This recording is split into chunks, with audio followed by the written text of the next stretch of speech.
The Syrian war has raged on for years, and there's a lot going on. Let's break it down. For 40 years, the Assad family and a handful of elites ruled Syria as a secular state. They ran Syria's only political party, the Ba'ath Party, and are members of a Muslim group called Alawites, part of the Shia minority in this majority Sunni country.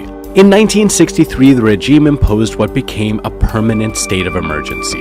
This allowed the secret police, the Mukhabarat, to detain anybody at any time without charge. Long before the war, jails were filled with political prisoners, and countless Syrians had been taken, tortured, and disappeared. By early 2011, Arab Spring demonstrations were erupting in and around the Middle East. In March that year, some teenagers in Daraa were arrested and tortured for spraying an anti-Bashar al-Assad slogan on the wall of their school. Unarmed demonstrators demanded the boys' release, but Assad's forces responded violently. Word spread, and within days, people began organizing local committees to coordinate protests across the country. They demanded an end to the state of emergency, the release of political prisoners, and an end to economic inequality. Assad blamed the unrest on criminal gangs of foreign conspirators, saying terrorists are loose on the streets. But he did eventually make some changes. He fired his cabinet and the governor of Daraa and appointed new ones. The Ba'ath Party also allowed new parties to run in the parliamentary elections on the condition that his party handpicked the candidates. And finally, Assad declared an end to the state of emergency. But the next day, he replaced it with a new, even stricter set of laws against protesting. A turning point came when thousands gathered in Homs on the city's main square under its clock tower. They vowed to stay all night and set up tents, much like other protests of the Arab uprising in the region. At dawn on April 18th, security forces stormed the square, killing dozens. That was the tipping point. Homs became known as the capital of the revolution. A series of unarmed protests for reforms started to become a fight to end the regime. Pro-Assad militias, called Shabiha, started to get traction. In response, peaceful demonstrations now became violent. Some soldiers refused to fire on protesters and defected from their units in the Syrian Arab Army and joined the local self-defense militias to form what is now known as the Free Syrian Army. Hundreds of different brigades sprung up, each acting individually to protect its area from Assad's forces. At the time, they all called themselves FSA. As more military defectors moved into neighborhoods and towns, the FSA grew and began to make gains. Assad's forces retreated from some areas. In these liberated territories, the local coordinating committees evolved into local councils. For the first time in generations, Syrians elected their own leaders. They coordinated with civil society and activists in exile and formed the National Coalition of Revolutionary and Opposition Forces, known as the Etilaf. They intended to form an interim government when the regime was removed, which they expected would be soon. By February 2012, almost 8,000 people had already been killed as the violence spread. Syria's neighbors reacted. The Arab League proposed a de-escalation plan to calm things down. Assad agreed and allowed a team of observers into Syria. They reported seeing tanks on the streets of major cities and no slowing to the violence. So the Arab League suspended its monitoring mission and voted to cease recognizing Assad as a legitimate leader, eventually granting Syria's seat in the Arab League to the Etilaf. Assad's forces were weak and losing ground to the opposition. Nearly half of the 220,000-strong Syrian army had defected and joined the rebellion along with top officials. Even the prime minister, Riyad Hijab, defected. But Assad insisted he would not step down. Both sides reorganized. The opposition were emboldened by support from several countries who formed the Friends of Syria coalition. They backed the Etilaf and gave light weapons to the opposition, but without heavy artillery or anti-aircraft weapons, they were still outmatched. On Assad's side, Iran sent weapons and soldiers to rescue the Assad regime from collapse. Iran, a Shia majority country, also supported fighters from the Lebanese group Hezbollah, who entered Syria at Assad's invitation to help his forces put down the uprising. The brewing war was also starting to attract foreign fighters and militias. Assad incorporated Alawite militias into his paramilitary force called the National Defense Force, run by Iran's top general. On the other side, Despite political and cultural differences within the FSA, at the onset, the opposition was united in fighting for the same cause, to replace Assad's regime with a democratic state for all Syrians. But that didn't last. The FSA began to fracture. Taking advantage of the power vacuum, members of Al-Qaeda began pouring into Syria, calling themselves Jabhat al-Nusra. Separately, another party to the war had appeared in the north of the country, the YPG militia, looking to carve out an autonomous region in Syria and in neighboring Iraq. The YPG is the Syrian branch of the PKK, a designated terrorist group by the US, EU, and Turkey. By the end of 2012, they were entrenched in the north and not in confrontation with the regime. So at this point, 4 groups were competing for power in Syria: Assad's forces, the FSA, Al-Qaeda-linked groups, and the YPG.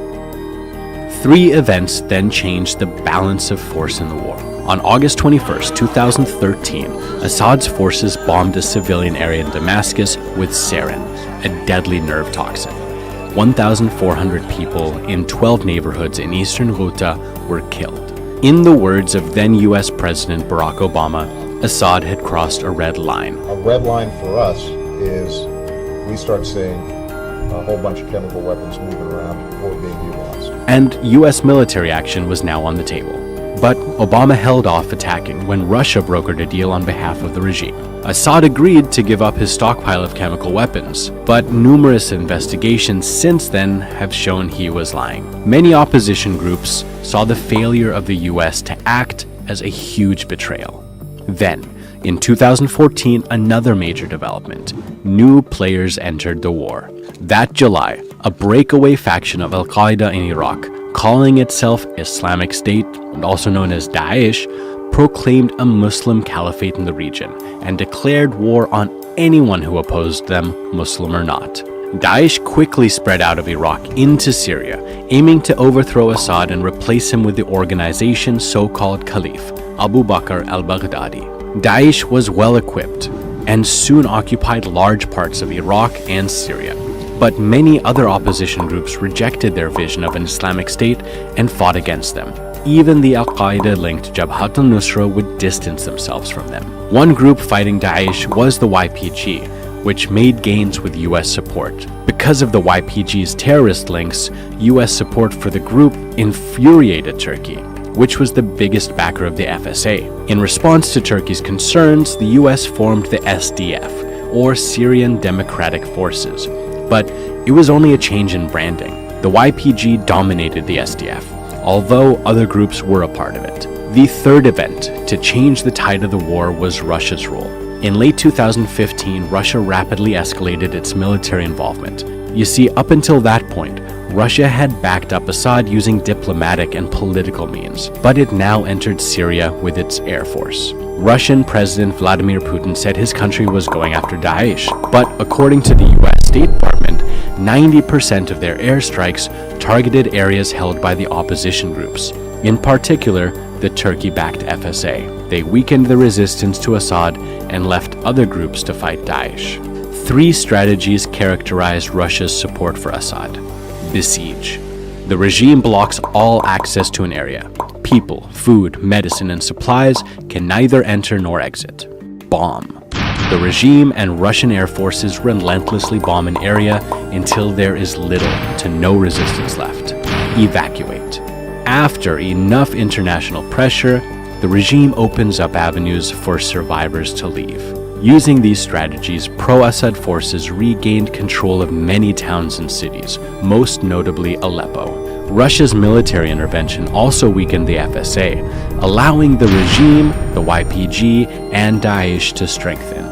Turkey reacted to this new threat. It entered northern Syria together with the FSA to clear out Daesh and YPG from its borders. It also set up safe zones in support of local administrations. When the regime bombed Khan Sheikhoun with chemical weapons, President Trump ordered the first US airstrike against the regime, targeting the base where the chemical attack was launched. At the same time, Iraq and Syrian regime opposition forces had finally turned the tide against Daesh and were driving them out of the cities and towns. In Syria, the US-backed SDF defeated them in Raqqa, the de facto Syrian capital of their so-called caliphate. The BBC would later report that the SDF allowed around 4,000 Daesh militants with weapons, including high-level officials, to escape, and even provided them with transport out of the city. Within a month, Daesh was a spent force in urban areas in Syria. In early 2018, Turkey again entered Syria, this time targeting the YPG in Afrin. And as if to highlight the fluidity of alliances in this ever-shifting war, this time Assad, not the US, came to the YPG's defense. So where are we now? Over 500,000 Syrians have been killed and over 10 million have been displaced. Assad has regained control of the most important cities and territories in the country, with various other groups holding on to the enclaves they had carved out. Large swaths of infrastructure have been leveled. Local and international players are still jostling to secure their interests in what will be left of the country.